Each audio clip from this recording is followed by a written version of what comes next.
Hey tubers, Slick Trick RC here. I need to take the front diff out, just put thread lock on the screws and just make sure there's fluid in it. The back diff had fluid in it, center diff had fluid in it. I'm pretty sure it has fluid in it. I'm not really too crazy about, you know where the diff case is and there's 4 screws that go in? When they tap the threads into the steel case, the threads aren't very prominent. You know, they look kind of not too great.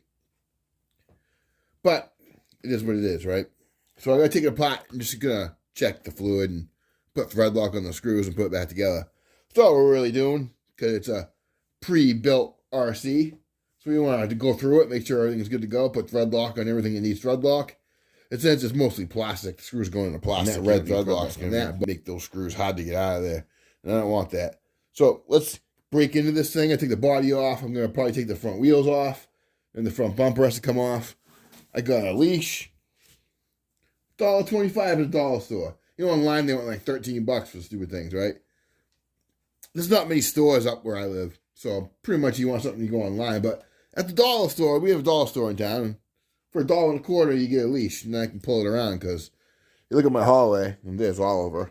But to get the car through the hallway, it's kind of tough. You can't really carry it because the size of the hallway, you know? So you kind of need to pull it. So I was dragging it with a bumper, which wasn't really that easy. It could be much easier with a leash. Of course, the cats they all want to play with it. Look at them, huh? Oh, yeah. They all want to play. We got lots of kitties here, lots of kitties. The Sylvester. There's Cole. I nicknamed her Peanut. This is Oliver. And this is Pookie, my daughter's cat. I told her she needs to give her a real name, but it ain't my cat, so. And that's, of course, I said that's Sylvester, right? The Tuxedo Kitty. Those are two girls and a boy. They're all sisters and brother. And he's getting fixed real soon. Got the appointment made.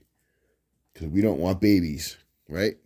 Yeah, buddy. So let me get this body off, and we'll get to wrenching and maybe do some RC talk. And I want to mention a fellow YouTuber, RC Nut. His name's RC Wallet Vacuum. Appropriate name, RC Wallet Vacuum. Yeah, and you know where your money goes if you're into these RCs. Your money goes right into the RC. Whoop! Right? It swallows it up like a vacuum. So I like that name. He's a cool guy. He's really smart. I told him he's too smart for YouTube because he is. You guys should check out his channel, RC Wallet Vacuum. I'll put a link to his last video down below. And yeah, he's got quite a few of these. Some custom ones, and he's got some stuff, man. You gotta check out his channel. I can't say enough. Anything I say won't do justice, so you just gotta check out RC Wallet Vacuum. Dude, you gotta check it out, trust me. And he's got a Kraken with tracks on it. It's nuts. You guys gotta check that out. Check out his channel, dude. He's got tons of fish scales. Well, not tons of them, but he's got a few of them. They're pretty nutty. Yeah, buddy. And yeah, he's a pretty smart guy. He does some stuff with electronics and stuff like that. So check out his channel. But let's get to wrenching. Yeah, buddy. I'll bring us right back. All right. Hopefully that camera angle works for us there. And we're going to remove this bumper. Hopefully I can keep this video so it ain't too long. Try to think of the best way to remove this sucker. There we go. It's a cheap little ball head I got online.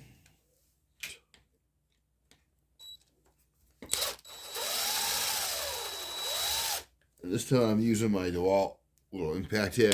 This thing's old. I've had it for years. Still works mint. Like it was brand new. It's done me good. It has a new battery in it, though. The original battery. One of them died. One of them still lives. That removes the bumper.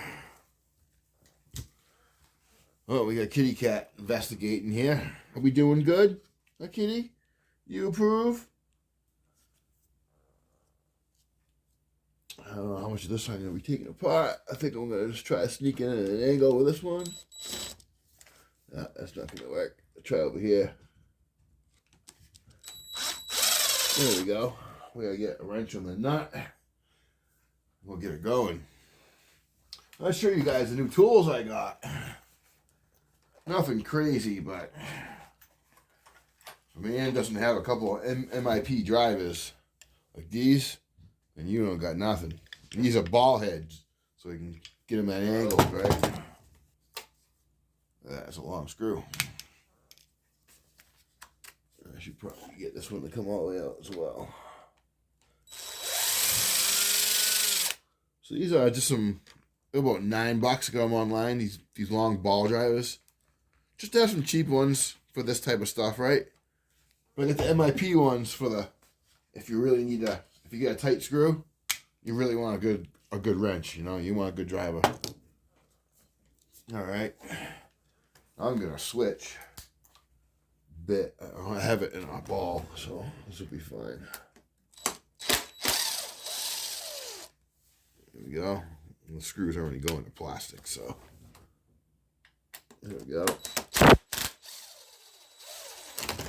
Oh, that comes off. All right. So we take the shock tower off. That should be these screws right here.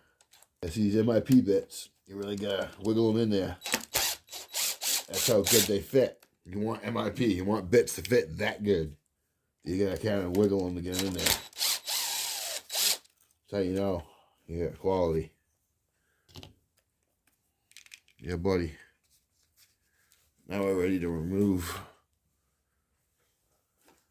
Well, I think we gotta do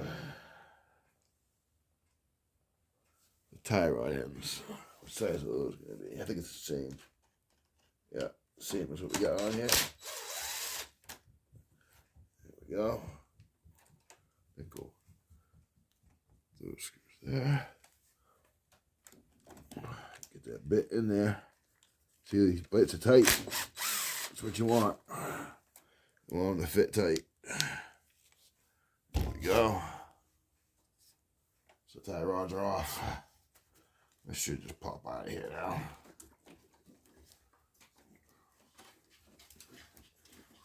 See, pins that come out of there. Come out of their homes. There we go. That piece off. So you sell upgrades of these online, big aluminum ones. So I guess these are gonna wear out eventually, probably pretty quickly, most likely. But we still have sway bar links. Here, move those. Loosen up a little. Why don't you go down? Yeah.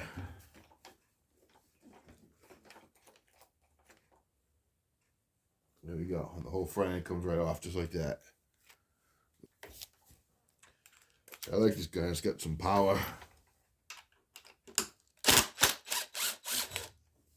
I won't use this to put it together though. I use this one to put it together. Those bits are tight. You gotta kind of wiggle them to get them in there.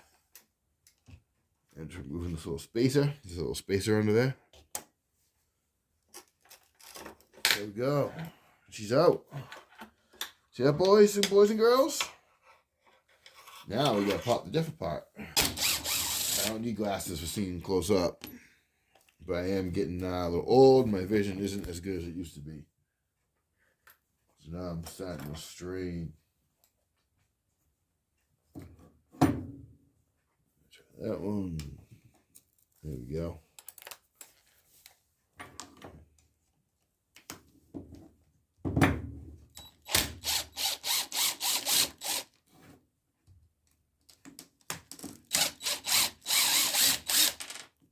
There we go. And that bit is also a ball end. And the diff just comes right out. A little bit of grease. Not a whole lot, but it's got some.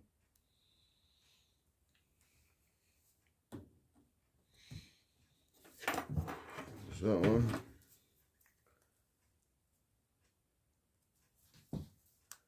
There ain't no point in doing nothing else to it, really. That gear looks good.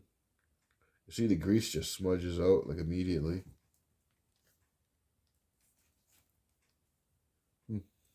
Alright, we're just gonna pull this open. I'll bring this back once I get the screws out. Alright, let's pull these screws out.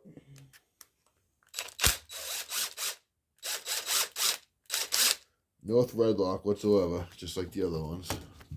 So it's not really a surprise.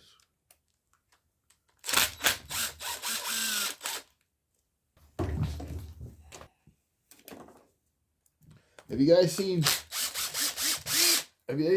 used the diffs that are on AliExpress? They got these aluminum diffs. I'll post a picture in the video of the ones on AliExpress. They're like $30, but they're aluminum. You can just try the aluminum diffs. I have one in an old 110 scale RC I have. I had kind of mixed feelings about it. I didn't know what you guys thought about an aluminum diff. I kind of think that the screws might strip out of aluminum diff a little easy. It might be kind of weak. Let's see what's in there. All right, there's gear oil in there. It's just, I'd say it's less than half. That is not good. The screws might have been a little loose because they came right out. No problem. I've been noticing that. If you guys get a 30-degree north car, or any RC for any kind, but you really should take it apart and check it because all these screws were loose. I think that diff fluid would have been squirting out of there. I think there is a little bit of fluid on here, just a little bit. So I think it did probably lose a little bit. That's probably why it's not quite full, because the other ones had more in them. So I'd say this one was already leaking. I'm going to top it off with the thickest fluid I can find. Thickest I got is 10,000. Factory Team 10,000 CST. It's a front diff, so it doesn't really need thick oil, really. Some of that in there. It's pretty thick.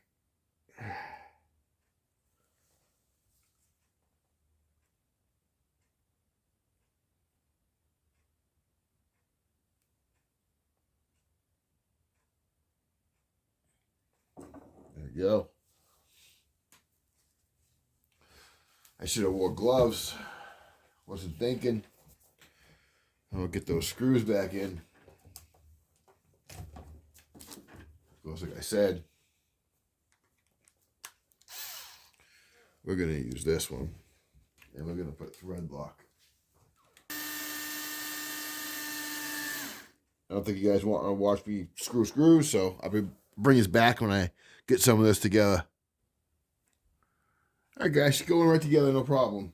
I didn't really have any grease, so I put a little bit of this really thick silicone oil that you saw me put at the center diff. I put this inside the gearbox, so I don't really have any grease.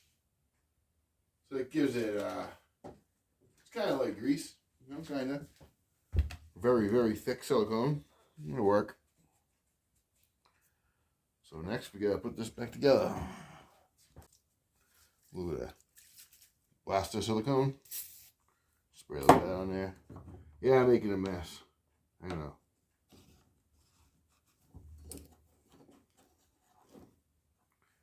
If you had an RC that was used, you want to make sure your pins ain't bent and stuff like that. I was just thinking that when I pulled this out, it better not be bent, right? I mean, you barely even use this thing. Get some silicone spray on there. I'll shove that back in the arm. Shove that back on.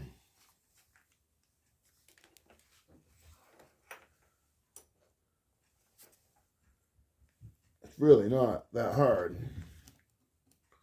Just make sure you get the dog bones and the drive cups. Come on, get in there. There we go. And we'll slide the arm in and slide the pin in. shock tower. Let's not forget about that. That kind of holds everything in position. Now we'll get this side. There we go. You definitely want your pins lubed, you know. You don't want them dry. These arms got to go up and down, and the suspension's going to work. Let's see. There we go. Get them in there. There we go. This together. Let's wipe up this silicone. I probably should have screws back in. They're going in the plastic, so they don't need thread lock.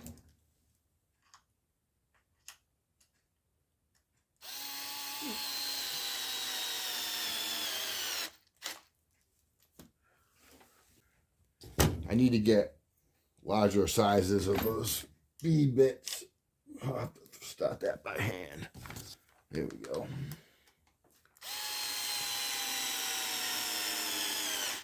All right.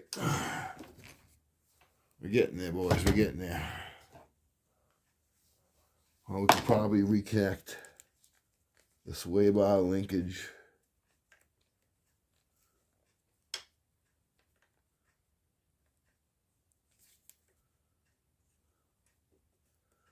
That.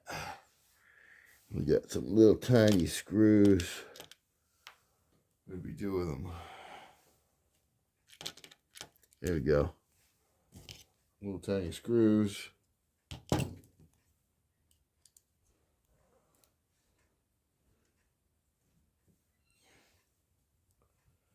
This is how we do it.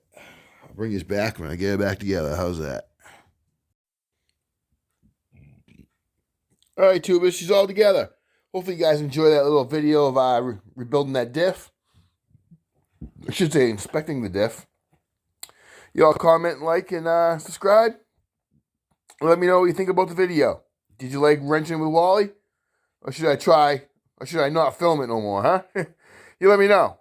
You comment down below. Stay confident but humble. Peace.